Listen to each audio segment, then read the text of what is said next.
Казакстанда 8 жашар кызды апасы жазалоо максатында ич кийимчен сыртка чыгарып койгон. Казакстандын Сары Арка аймагында аял 8 жаштагы кызын жазалоо үчүн ич кийимчен сыртка чыгарып койгон. Кыздын сүрөттөрү социалдык тармакка жарыяланып, коомчулуктун кызуу талкуусун жаратты. Facebook колдонуучусу Илмира Жумат өзүнүн баракчасына окуя тууралуу жазып, кыздын сүрөттөрүн кошуналар тартып алып, журналисттерге жибергенин айткан. Сүрөттөрдүн биринде кыз коридордо уктап жатат. Ал эми башка сүрөттөрдө ич кийимсен жылаңайлап көчөдө отурганын көрүүгө болот деп жазган. Нур-Султан шаардык милиция департаменти жергиликтүү басылмаларга окуя боюнча төмөнгүлөрдү билдирген. 23 декабрда кечки саат 21:20 чамасында шаардык полицияга Нур-Султан калаасынын тургуну 6 жашар баласын уруп, 8 жаштагы кызын көчөгө кууп жибергени боюнча маалымат келип түшкөн. Укук коргоо органдары айтылган дарек боюнча барышып 35 жаштагы аялды кармашкан. Ал балдары ойнойбуз деп коңшунун кир кыпчыткычтарын уруксатсыз алгандыгы үчүн жазалагасы келгендигин айткан деп айтылат маалыматта.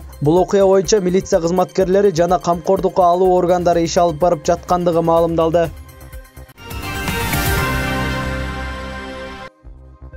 Бишкекте бейбаштыкка шектелип 36 жаштагы аял кармалды. Ал аны менен урушуп кеткен келиндин башына белгисиз буюм менен чаап жиберген. Бишкекте бейбаштык кылган жаран кармалды. Бул тууралуу бүгүн 24 декабрда милициянын кайгылуу кызматынын басма сөз катчысы билдирди. Маалыматка караганда кечээ 23 декабрда болжол менен саат 8:30 чамасында Бишкек шаардык ички иштер башкармалыгынын 102 кызматына Осмонкул жана Салиев көчөлөрүнүн кесилишинде кыздар урушуп жатат деген маалымат келип түшкөн. Айтылган дарекке ошол замат Бишкек шаарынын ички иштер башкармалыгы боюнча милициянын кайгылуу кызматкерлери келип, маалыматты тактаганда 1989 жылы туулган Ш.А. аттуу айым арыз менен кайрылган. Анда ошол даректен болжол менен саат 8:15 чамасында белгисиз айым арыз ээси менен урушуп, башына белгисиз буюм менен чаап жиберген. Арыз ээси ушул айымга карата чара көрүүнү кайгылуу кызматкерлеринен өтүнгөн. Кайгылуу кызматкерлери ошол замат чечим кабыл алып, ыкчам кармоо иш-чараларын жүргүзүп, кылмыш изи суу электе кылмышка шектүү катары 1984 жылы туулган айымды кармашып, Свердлов райондук ички иштер башкармалыгынын тергөө кызматына өткөрүп беришкен. Бул факты боюнча Свердлов райондук ички иштер башкармалыгы тарабынан кылмыштардын жана жоруктардын бирдиктүү рейстерине катталып, сотко чейинки өндүрүшкө алынган.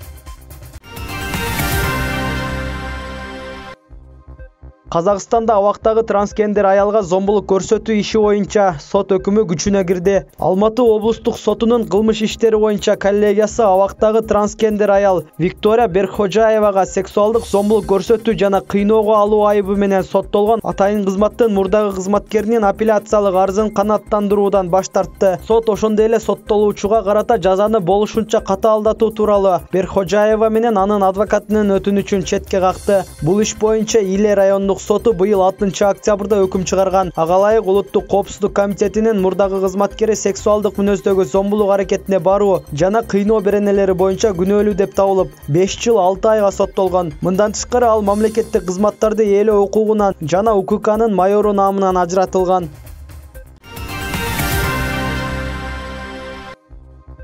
Садыр Жапаров мен үчүн негизги талапкер эмес. Улуттук коопсуздук боюнча мамлекеттик комитетинин төрагасы Камчыбек Ташиев бүгүн 24 декабрдагы маалымат жыйынында президенттик шайлоо боюнча пикирин билдирди. УКМКнын төрагасы президентке атсалышып жаткан ар бир талапкер бирдей экенин айтты. Садыр мен үчүн чоң адам, менин жакшы көргөн, ушул өмүрдө тапкан досум. Биз Садыр экөөбүз элибизди өзгөртөбүз, кызмат кылабыз, мамлекетибизди башкача кылып түзүп, элдин, Кыргызстандын кадыр-баркын көтөрүп, жакшы жашоого жеткиребиз деген тилегибизге жетебиз деген ойдомун. Кудай кааласа Садыр экөөбүздүн достугубуз түбөлүккө болуш керек. Бир гана Кудай ажыратышы мүмкүн. Эч кандай байлык, бийлик ажырата албайт. Анан чагымчылар чыгып алып урушуп жатыптыр. Садыр азыр шайлоого чыгып кетти. Кудай буйруп шайлоодон утуп келсе 11 январда президент болот. Анан биз баягы айткан ой тилектерге жетебиз деген ойдомун, деди Ташиев.